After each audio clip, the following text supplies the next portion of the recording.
Chapter 25. Jode made his way through the streets of Daggerwatch, where yesterday the streets had been calm and quiet.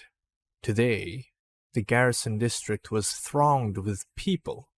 Beggars, soldiers, and many others lined the wide streets, waiting for something. Jode made his way through the crowd, but given his small stature, it was quite a challenge.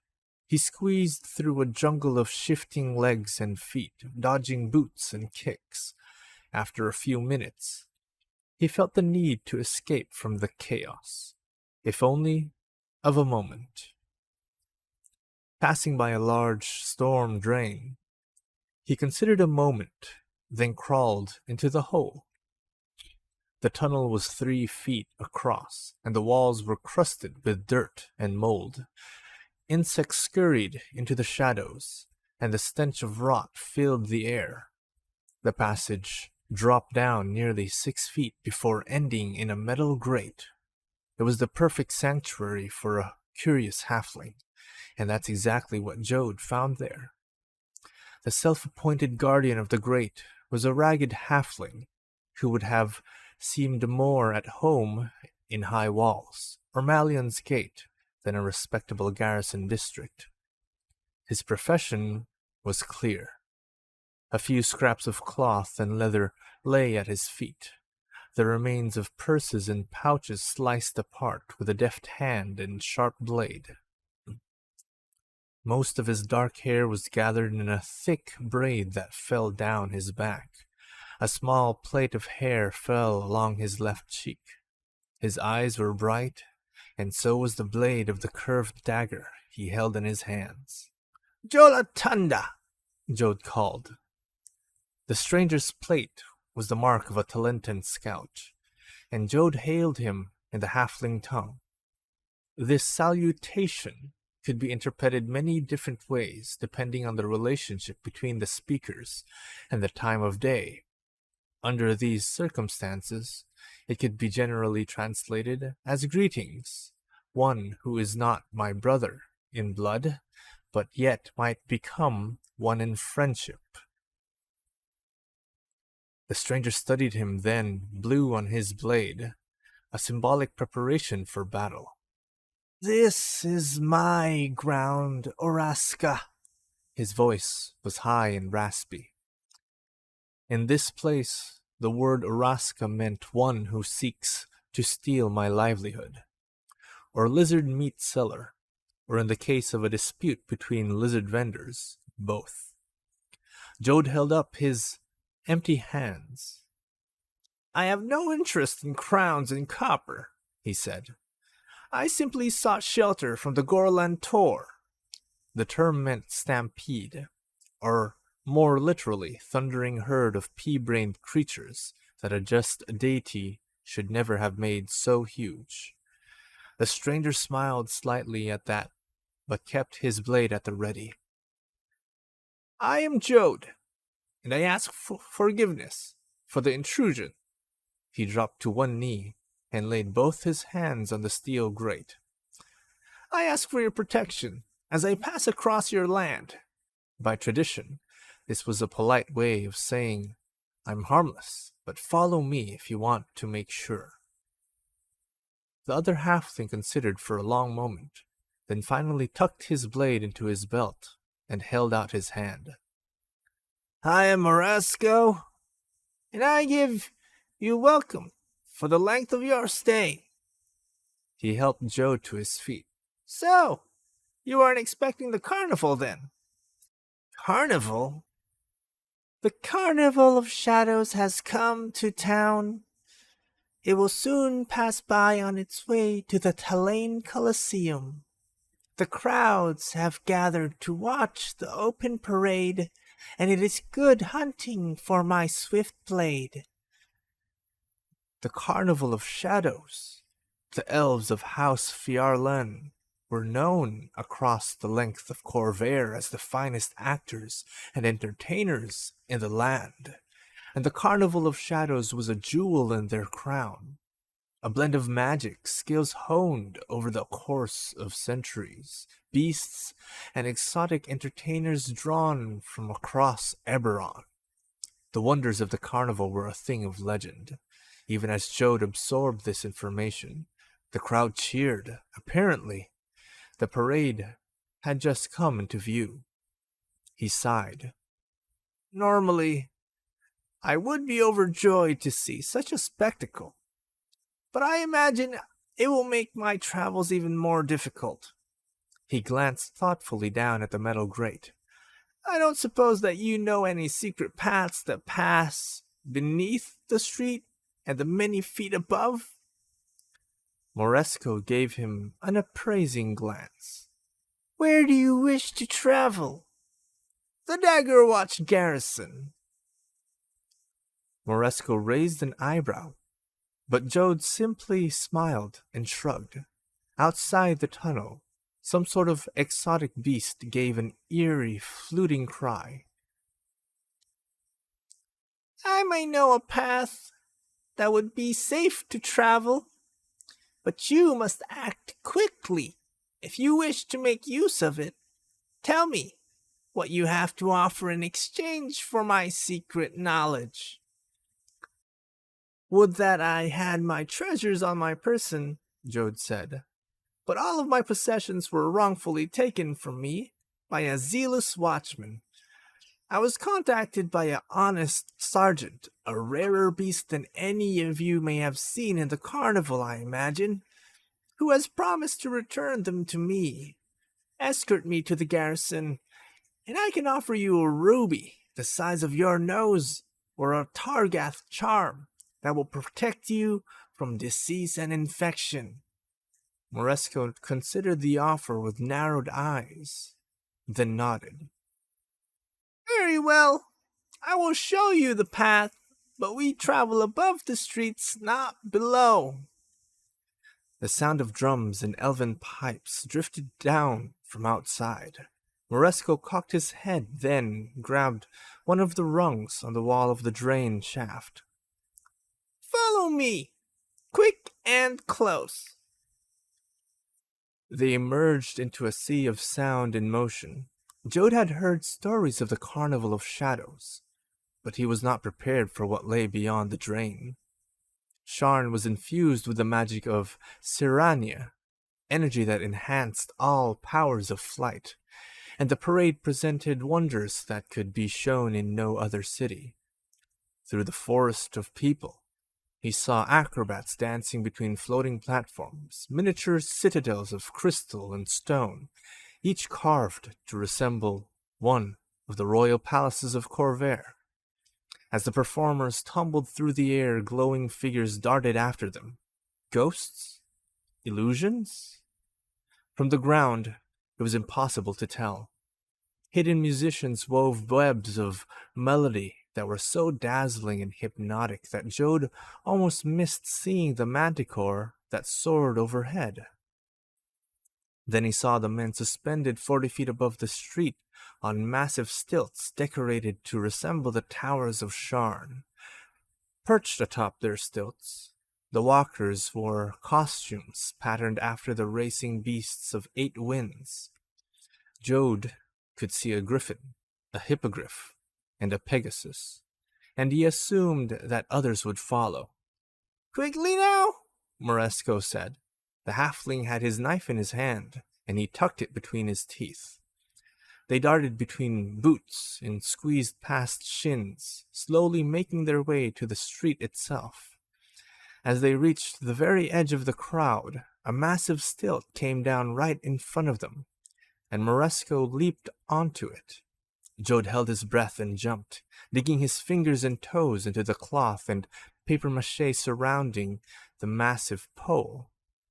A moment later, they were rising up through the air. Moresco used his knife to carve tiny handholds into the stilt, then passed the knife down to Jode. Hold on, he called. It was a dizzying way to travel, but a surprisingly swift one. Initially, Jode feared they would be noticed and caught, but apparently, the halflings were light enough so as not to throw the stilt walker off balance. That, or some magic in the stilts, prevented disruption. As for the crowds, most were too busy watching the show in the sky to look at the halflings down near the earth. Those few who noticed simply pointed and laughed. Minutes passed. Jode's arms felt as if they were on fire, and his stomach rose in his throat with every sweeping stride. Faces blurred and swarmed around him, and the dizzying music of the pipes flowed through his mind, drowning out the murmur and roar of the crowds. At long last, the stone hippogriffs flanking the garrison gate came into view. As they swept the gates, the two halflings leaped off of the stilts.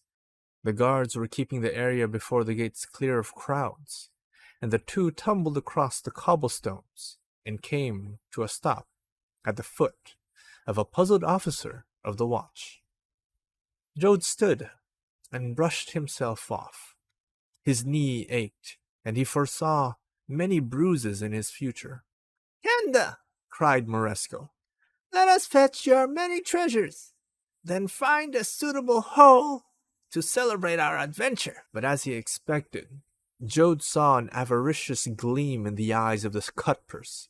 He had no doubt as to what sort of welcome would await him in the suitable hole, or what Moresco would have done if he'd known that Jode was carrying a purse full of gold. He reached into the folds of his clothing and slipped a few golden gallifars out of the hidden purse. "I'm afraid my treasures are lost forever, and this is the end of our journeys together, Oraska." He tossed the coins at Moresco. Surprised as he was, the rogue deftly caught the glittering gold. "I suggest you be on your way, before I tell these good guardsmen about the work you've been doing of late." Moresco glared at him, but he had more gold than when the journey began. After a moment, he spit on the back of a finger and flung the spittle at Jode, then disappeared into the crowd. Jode watched him go, and then turned back to the guard at the gate. "I need to speak with Captain Grayson," he said. Chapter 26. Dane considered the odds. The lift itself was a broad disk surrounded by a low metal rail. Two of the halberdiers were blocking the gateway, while the other two were moving to either side. He cursed himself for not considering this possibility. The dwarf had been patrolling in the area of the Denias lift the other day, and it was probably his regular beat. Dane caught Lay's eye and cast a glance over his shoulder. They backed up to the railing. At least, they couldn't be surrounded that way. "Lorak, right?" said Dane. "You're looking alive." The dwarf grinned, which wasn't a pleasant sight. "That's one thing we have in common." He was carrying a cudgel of heavy bronze wood, and he tapped it against the palm of his left hand. "But I think it looks better on me." Lay rolled his eyes. "Sergeant, you don't like sirens, and that's fine, but you're an officer of the law. Am I actually supposed to believe that you're going to push me off a lift? Aras Blade, if that's part of your job, what do you do to get a promotion?" If Lorak was affected by the speech, he hid it well. We need Jode, Dane thought. If Jode were here, he'd already have convinced the sergeant to buy us a meal. "My duty is to protect the people of Sharn," Lorak said. "The oath doesn't say anything about mourner scum. There's too many of you here already, and it's common knowledge that half of you are mad. If I told people you jumped off the edge, they'd probably believe me. Now, you hurt me. That's another story. Killing a guardsman is bad enough, but a mourner killing an officer? If you were lucky, you'd be brought in by the guards before the mobs got to you. Lorak nodded to his men, and the halberdiers at the sides of the lift began to move forward. Dane studied the dwarf. This was no idle threat. If the two guards at the gate didn't join in the fight immediately, he and Lay might have a chance. Dane had held his own against Lorak the day before, but the sergeant was right. Even if they defeated the guards, things would only get worse. There was only one solution. As the guards closed in, he turned to Lay and charged. He slammed into her, wrapping his arms around her. She was staggered by the blow and knocked off balance. He lifted her up and threw himself at the railing. His hip stung as his legs scraped against the top of the rail, and then they were falling, plummeting down the half-mile drop between the lift and the lowest streets of Sharn. Lay struggled as they fell. She was shouting, but the roaring of the wind drowned out the words. As the ground rushed up at them, Dane wondered if he'd made a mistake. And then they stopped falling. For a moment, they seemed to be standing still. Then Dane realized they were drifting down, slowly, as a leaf falling from a tree. Lay stopped, struggling, taken aback by the change in velocity. Dane? She said. Yes? Oh, why aren't we dead now? Feather token. Something Captain Grayson gave me. It's a charm they sell in the markets. Easy to see why people buy them. Only one use, though. And he just gave it to you. Yes. When he was explaining how Lorak survived the fall. They were almost to the streets. No one seemed to be paying them any attention. Apparently, the citizens of Sharn were used to having people fall from the sky. And when you were jumping off the lift, did it ever occur to you that he might actually have given you the charm Lorak used, with its magic drained? Huh. No. Next time, I think I'd rather take my chances with the dwarf. They drifted the rest of the way, in silence. Chapter 27. Piers stalked the streets of Highwalls. He had lost Jode at the lift. He had hoped to pick up the halfling's trail in the lower districts, but his gift for tracking in the wild was proving to be of little use in the city. Following the captain's orders, he was returning to the Manticore, and after last night's fight, he was treating the district as hostile territory. Every shadow was a potential ambush. Every shadow was a potential ambush. Every passerby, a possible enemy. In a way, he found this a relaxing exercise. The battle they'd fought last evening had been a release, a chance to serve his true purpose, but at the same time, it had been deeply disturbing. The people they had fought were Sirens, the people he had spent his life defending. Old allies were now enemies. Old friends had betrayed them. Nothing made sense anymore. He missed the war when life had been clear. Defend your friends, kill the enemy, and do your best not to die. Questions easy, answers clear. Not anymore. So far, he had stood by the captain. For all that his purpose was to defend Seer, Piers did not have the same sense of nationalism he had seen in many of his fellow soldiers. Most of his old comrades came from families that had lived in Seer for generations. Many had lost loved ones or relatives in the centuries of war. They fought out of a burning desire for vengeance against Breland or Karnath, seeking to repay their losses with blood. But Piers had no family history. For that matter, he had no blood. Borders on a map, the concept of a nation, these things were meaningless to him. What mattered was the shape of a face, the distinctive sound of a Syrian accent, and what mattered most were his fellow soldiers, those few who survived. Seir might be destroyed, but Dane, Lay, Jode, they were his nation, his country. But what use was he to them if the war was truly over? Although these inner issues troubled his spirit, Piers never let his concentration falter. A cloaked figure had been following Piers for some distance. The stranger was making an effort to remain unseen, slipping into doorways and shadows. With his peripheral glances, Piers had seen no weapons, but he could take no chances.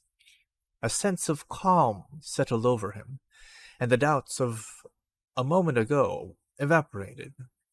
Issues of war and peace were no longer relevant. The lines of battle were drawn, and it was time for action. Piers was holding his bow, and he nocked an arrow as he walked, calculating that he could loose approximately 4 shots before the pursuer could close. But this was a city street, not a war zone, the events of last night notwithstanding. There were bystanders about, Syrian refugees mostly. He couldn't risk the chance of a stray arrow. Piers released the tension on his bowstring and slipped into the next alley, disappearing in a pool of shadows. A moment later, the stranger appeared, features hidden beneath a ragged oilskin cloak. The hooded figure slid into the alley, looking cautiously from side to side. It moved with the grace of a predator, but even a predator can fall prey to a superior hunter. Piers melted out of the shadows behind the stalker. He had dropped his bow and drawn his flail, and with one smooth motion he wrapped the chain around the stranger's neck. One hand was on the iron-shod shaft of the weapon. The other gripped the chain just below the spiked steel ball. "If you present any sort of threat, I will snap your neck," Piers said. "Is that understood?" I have no need of breath, brother. The voice was low and feminine, and distinctly warforged. And if it had been my intention to present a threat, we would not be having this conversation. After a moment's consideration, Piers let the stalker go. He loosened the flail and pulled the weapon away from her neck, but kept the chain loose and ready to strike. She turned to face him, keeping her hands in sight. Feminine Warforged were an oddity.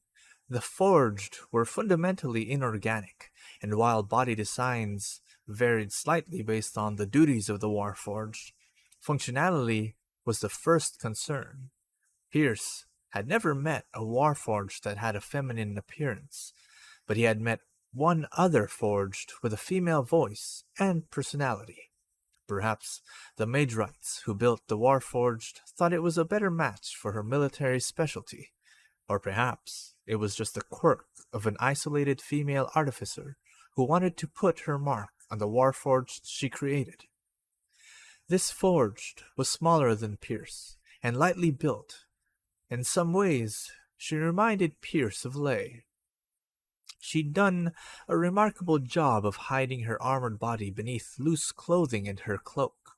A cowl and woolen scarf hid her face, and even Piers had taken her for a refugee bundled up against the frequent rain. But there was no mistaking the feeling of the metal and wood that had scraped against the chain of his flail when he'd circled her throat. "What do you want?" he said, setting the chain of his flail spinning slowly. "And why do you call me brother?" Her voice was as cool and impassive as his own. If she felt threatened by the flail, she didn't show it. We share the same parents. We were born in the same womb. that does not make us siblings? We are not creatures of flesh and blood. Two swords made by the same smith are not brother and sister. If they could speak, they might say differently. She pulled the scarf down from her face, revealing Mithral features coated in dark blue enamel. Her faceplate was the standard model used for the Sharn Warforged, scaled to her slight frame. Aside from the color, it was a perfect match to Pierce's own face. "Believe as you will," he said. "My weapon has never spoken to me. What is it you want?" The question is, what you want. Why you remain among these creatures of flesh. "I was built to defend Sirens, and I continue to do so." Something about the stranger made Piers uncomfortable. The female voice was odd enough, and in spite of her empty hands, he couldn't shake the feeling that she was dangerous. You were built to serve. You are a sword, bought and paid for, but unlike a sword, you have a voice. You can choose your destiny, and now is the time to choose. Even now, the war comes to a close. Ambassadors and princes hammer out treaties. Once they settle their differences, what do you think they will do with us? Who wants to look at a sword while trying to celebrate peace? Pierce remembered the words of the Sphinx, the mention of his family. Was this what she'd meant? "Do you know who created me?" he asked. One human or another? Does it matter? Which does a sword have more in common with? Another blade? Or the smith who forged it? "Perhaps it's not the metal, but the motive," he said. "A smith may not pass his blood to his creations, but he shapes them with his dreams." And have you ever had a dream? She stepped forward, and Pierce moved back to maintain the distance between them. For a creature of flesh, a dream is a trivial thing, an idle fantasy that comes in the night. We never sleep, but there are those of us who share a dream, one forged from courage and desire. Join us, help us forge a new future, a place for our people. "I have a place," Pierce said. He slid his flail across his back and reached down for his long bow. The Warforged inclined her head. Very well, but consider my words, and I suggest you keep them to yourself. When peace finally falls, is the sword anyone's friend? She drew her scarf up across her features. We will meet again. She stepped back into the street, and in a moment she was gone. Her skills were impressive. Clearly she'd wanted Pierce to spot her when she'd been following him, and he wondered if she'd been spying on him at other times. As he walked on to the Manticore, he thought about what she'd said. Was she right? Was this the family Flamewind had spoken of? Or did the Sphinx have something more specific in mind? The purpose of two swords forged by the same hand, and not merely made at the same forge. But these thoughts did not trouble him for long. He was Warforged. His companions had need of him. Studying the crowds for any sign of Jode, he continued down the streets of Highwalls. Chapter 28. The common room of the Manticore was nearly empty. Dassie, the innkeeper, had provided Dane, Piers, and Leigh with a battered deck of cards, and they'd been playing 3 stones for the length of a bell. He's an hour late, Lay said, crossing the king of fire with the alchemist. So? Dane said. After a moment's thought, he picked up the alchemist of fire and replaced it with one of his water cards. Jode's dealt with Darguls, Valinar warriors, agents of the Citadel. What are you afraid of? Well, for a start, most basilisks have 2 eyes. So who got the other one? Good point. Where did he go anyway? It must have been something Alina said. I remember he had a strange look on his face at one point. Aryan's blood. I can't remember what it was. Could he have gone back to see her? Lay drew a card. It is unlikely, Piers said. I was able to follow him for a short time, and he moved directly to a lift. It departed before I reached it, and by the time it returned, the trail was impossible to follow. It seemed to Dane that Piers had been slightly distant since they met up at the Manticore, but, as always, it was difficult to read the moods of the Warforged. Do you think that he came back here? Lay asked. There's no way to know, my lady. I'm not a Canith anymore, Piers, Lay said. I don't have a title. You will always be my lady, the Warforged said. Lay smiled. At least, I still have that. She considered her cards and then looked up. You know, I've never actually asked you, Piers. When were you constructed? I was part of the Second Legion, my lady, forged in the 968th year of the kingdom. That's when I was born, she said. The Second Legion. So Aaron de Canith himself would have worked on you. I never learned the names of my creators, Piers said. Is this of interest? I don't know. The Sphinx asked you about it, didn't she? Maybe that's what she meant when she asked about your parents. I suppose. And have you had any insight about your brothers? No. That still doesn't make any sense. And I still haven't lost anything, Dane pointed out. Perhaps she was just playing games. It's certainly possible, Lay said. But what are the stakes? Who's she playing against? 3 stones is normally played for silver. And yet we are playing with no coins. Is the satisfaction of victory not sufficient reward? He drew, and then started a cascade covering the board with water cards. The others sighed and threw down their cards.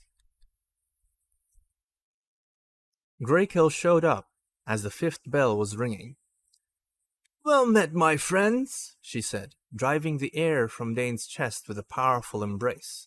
She went around the table, hugging each of them in turn. And have you had a productive day? No one's tried to kill us for an hour, Dane said. Any news on Hugo? You mean Monin? No, not yet, I'm afraid. That's why I stopped by. I'm still going through my rounds, and I have a few more places to check. Obviously, I could use your support, but I also thought it would be a chance for you to meet more of our people. Dane shrugged and set down his cards. Why not? The only reason I haven't lost all of my money to Piers is because I didn't have any to begin with. Come by the militia tent tomorrow night, Greykill said, slapping Piers on the shoulder. We're always looking for a few good players, and I assure you, my imaginary money is every bit as good as Dane's. I think I'll stay here, Lay said. There's an alchemical formula I've been trying to perfect, and I want to take another look at the information we have about the stolen shards. Oh, come along, Greykill said, pulling the smaller woman up and out of her chair. The splendor of Highwalls awaits you. After a little more encouragement, Lay agreed to join the expedition.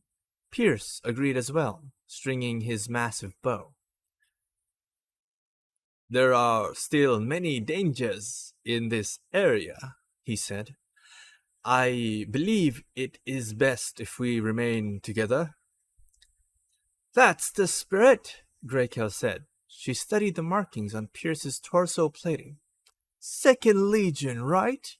Sword and steel, we stand as one. That was the motto of the Legion, yes. Most of the Legion was dispersed among the human units. I rarely forgot. That was the motto of the Legion, yes. Most of the Legion was dispersed among the human units. I rarely fought alongside my own kind. Greykill smiled and shrugged. Well, stand as one with us humans. She turned to the others. Now, let's go looking for your evil twin. Although Syrian refugees made up the vast bulk of the population of Highwalls, people of many nationalities had found their way into the district. During the height of the war, Highwalls had served as a prison in all but name, a place where people of questionable loyalty could be concentrated into a single location. As they wandered through the maze of alleys surrounding the district, Greykill stopped frequently to check on the various families and clans that lived in the decrepit old buildings. A Lazar patriarch insisted that they taste his cold fish stew, and a former siege engineer from Karnath eagerly discussed the science of fortifications with Lay. Greykill seemed to know everyone in the district, and everyone they met wanted to talk. Time passed in a blur of war stories, local gossip, and health problems. Greykill celebrated the triumphs and sympathized with the misfortunes. Often, she was able to solve the problems of the most miserable. One man knew of openings in one of the foundries beneath the city. Another had lost his job because of a bigoted Brelish foreman.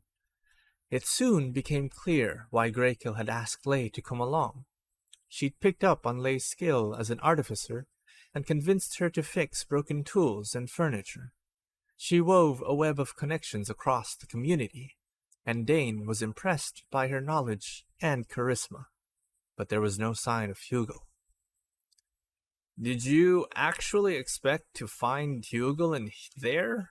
Dane said. They'd just emerged from a tenement inhabited by a mixed family of orcs and humans from the Shadow Marches. No, Greykill admitted cheerfully. But you never know with changelings, do you? I'm just following my usual path.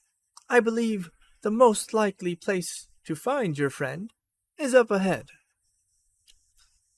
Do you do this every day? Lay asked. More or less. When I arrived, there was a lot of tension in Highwalls. The Karns hated the Thrains, they both hated the Sirens, and everyone hated the Lazarites. That's still there, though most of the people conceal it around me to be polite. People don't change in a day, but progress is being made. The war is over, and more importantly, we are not Sirens and Karns anymore. If this is where we're going to stay, then we need to start thinking of ourselves as the people of Sharn. I don't see the Brelanders welcoming you with open arms. I didn't say citizens of Breland. I said people of Sharn. I'm not asking you to forget Seer, Dane. I just want you to put the welfare of your neighbors ahead of a nation you'll never see again. Dane frowned. There was some sense to what she said, But he'd spent the last 10 years fighting Verlanders and Karns, and it was hard to let that anger go in a day. And despite the months he spent in the Mournlands, it was hard to accept that Seer truly was gone forever. And what does Counselor Terral think about this? He asked. Terral and I don't always see eye to eye, but he's done a great deal to hold the community together. He brought a large number of survivors out of the Mournland, and it was his gold that paid for many of the tents in the square. If you ask me, it doesn't do us any good to pretend that Seer will return. But Ambassador Gyron agrees with Terral. She shrugged. Gyron? You mean we still have an ambassador? Greykill nodded. With so many Syrian refugees in the city, the mayor decided to allow the embassy to remain open. It doesn't have any real power, but they've been helping people find work, track down family members, that sort of thing. More or less what I do every day. They're just dealing with Karnath itself instead of the families of Karn veterans. Greykill stopped walking for a moment. All right, this is our final stop. Watch your step. They were standing outside an old tenement building. The door had been torn from its hinges and was nowhere to be seen, and most of the windows were covered with boards. You think this is where we'll find Hugo? Dane said, reaching for his sword. Greykill caught his hand and pushed the blade back into its sheath. Maybe. But what I meant was, watch your step. The floors on some of the upper levels have been known to give way. How are you with structural engineering, Lay?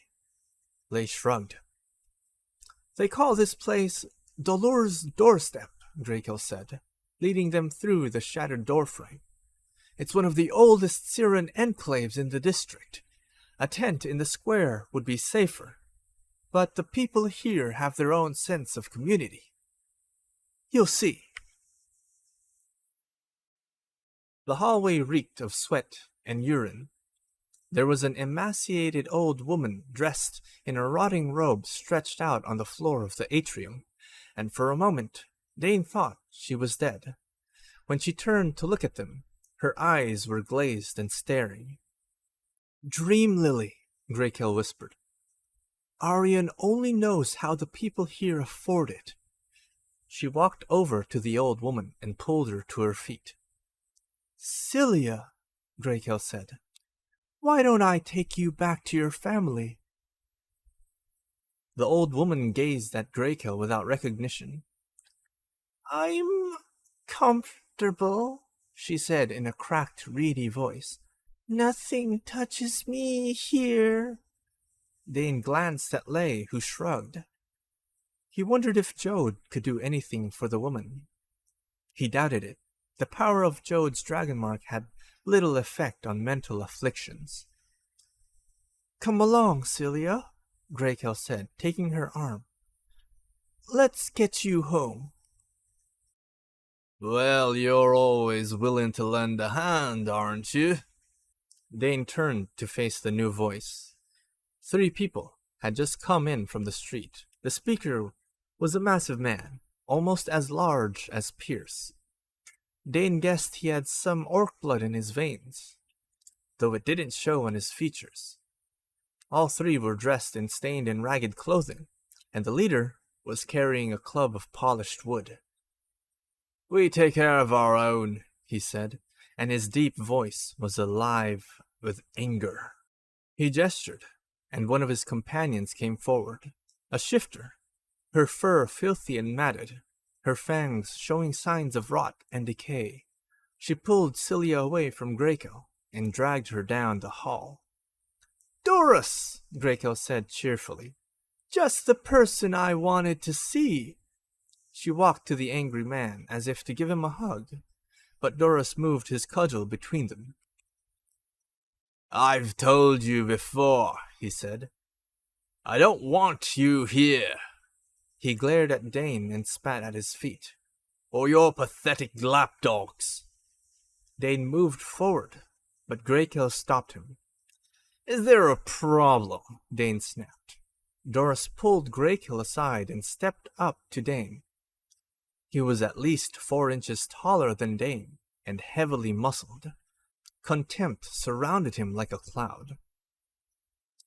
"Yeah, there is a problem. Our homeland has been destroyed. Our world could be coming to an end, and you, soldier, you who failed in your sworn duty to protect our people, dare come into my home and pretend you can help us now?" He looked over at Greykill. "You and your kind had your chance to protect the people. Instead, your little war destroyed our land. And you think you can make it better by helping a man get a job making swords for British soldiers? You disgust me." "And where were you when my men were dying on the British border?" Dane said. Greykill kept her hand on his arm, holding him back. "I was tending the fields that fed your armies, and I never failed in my duty. Can you say the same?" The third man, a lean half-elf with terrible burns across much of his exposed flesh, stepped forward. "We trusted you, soldier," he said. "And this is what you did for me? The end is coming, and you bloodthirsty fools open the door." Greykill moved in front of Dane, raising her hands. "Fine. You're right. We should have won the war. But what does this anger get you, Doris? Where will it take you?" For a moment, Dane thought Doris was going to hit her. His knuckles whitened against his club. Finally, he loosened his grip. "What do you want?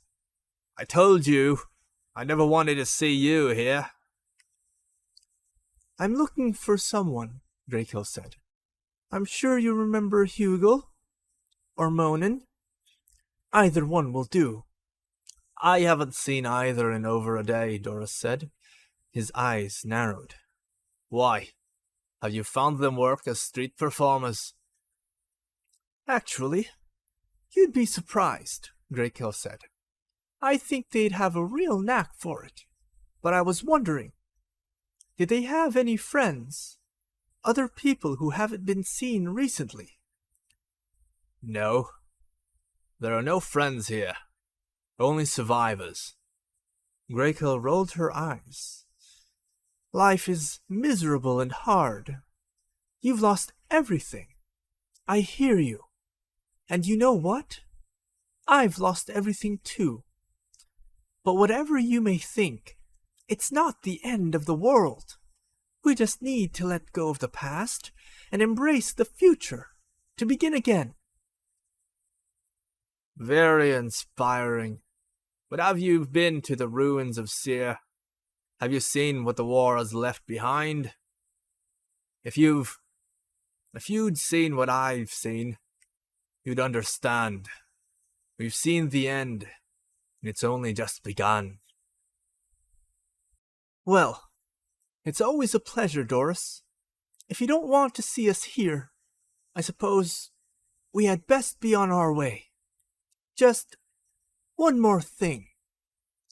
Do you know old Hilla, the seamstress? Have you seen her come around?" Doris's eyes were as cold as stones. "No." "Great!" Greykill took Dane's arm and pulled him out to the street. "And please, do something for Celia, will you? She can't keep on like this." Doris said nothing. "So, what do you think?" Night had fallen, and Greykill was leading the way back to the Manticore. "Do you think that man is working with Hugel?" Lay asked. It's possible that Doris is Hugo, Greykill said. Changelings, remember? But truthfully, I don't know what to think. I've known Doris for a few months now. He has a loud voice, and the people of Dolur's Door adore him. But I don't know. He likes to provoke, but I've never actually seen him take the first swing in a fight, and he seemed to have both his hands. I wish Jode had been there, Dane said. He's got an amazing sense of people. Greykill shrugged. Well, he certainly seemed suspicious. I just didn't think that it was going to help to press the discussion. I'd rather try to go back sometime when he isn't around, sometime when we can take your Jode with us. Dane nodded. Well, I'm dining with the Sorens in the square tonight, Greykill said. One of the benefits of being a professional busybody, there's almost always someone having a meal somewhere. The Manticore is just around the bend. I'll catch up with you tomorrow. She hugged them each, in turn, and then disappeared down one of the side streets. The group turned the corner, and the Manticore came into view. A familiar figure was sitting on the doorstep. Hugo, or Monin. Dane didn't know, but it was one of them for certain. In an instant, Dane's blades were in his hands. His companions paused, curious, but did not draw their weapons. Hello, Dane, the twin said. It seems we have some unfinished business.